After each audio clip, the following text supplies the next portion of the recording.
Though, in the wake of UK Prime Minister Liz Truss's decision to resign, there are calls to hold a general election. It could shift the balance of power in Parliament away from the Conservative Party. But not everyone is sold on the idea. Some Londoners say it could lead to more chaos.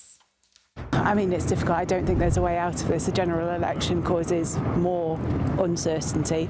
A lack of general election is thoroughly undemocratic. The fact that they think that people will accept a third Prime Minister in 2 months is just not on. A general election would add to the turmoil, I think. Maybe wait another year, then have an election if need be. Whoever replaces Truss will lead the UK as the country deals with record inflation and the highest level of government debt in almost 60 years. Let's bring in Neil Irwin. He is the chief economics reporter for Axios. Neil, welcome. Thanks for joining us. So as we said, Liz Truss's departure comes as the UK faces soaring inflation and a potential energy crisis this winter.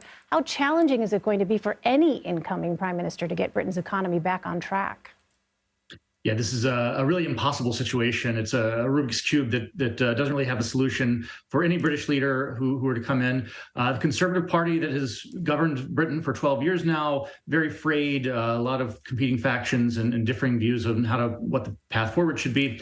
And the reality is that's because there are no good options. You know, when you have an energy shock combined with high debt, combined with the lingering effects of Brexit, you just don't have a lot of great options for how to solve those problems.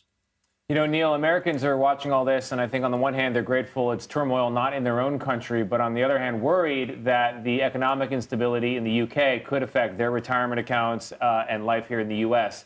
What's the thinking currently about the impact of an unstable Britain on world markets?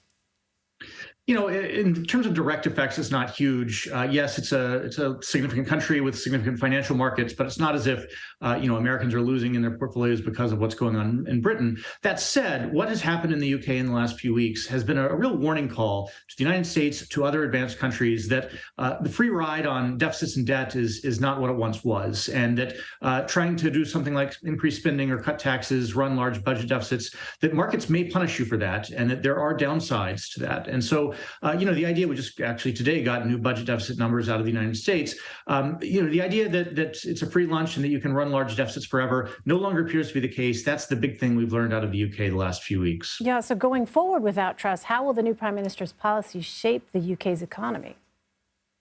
Well, it depends on what they do. What Liz Truss found, and the reason she's no longer prime minister, is that you can't just wish away your problems, and you can't. In her case, she was trying to both subsidize energy and cut taxes while also running bigger deficits in a time of high inflation. And something has to give. You can't do all of those things. You have to make trade-offs, make choices, and that's the great challenge. Again, in the 2010s, interest rates were very low, inflation was very low. It did seem like there were a lot of free lunches out there. That's no longer the case in the 2020s.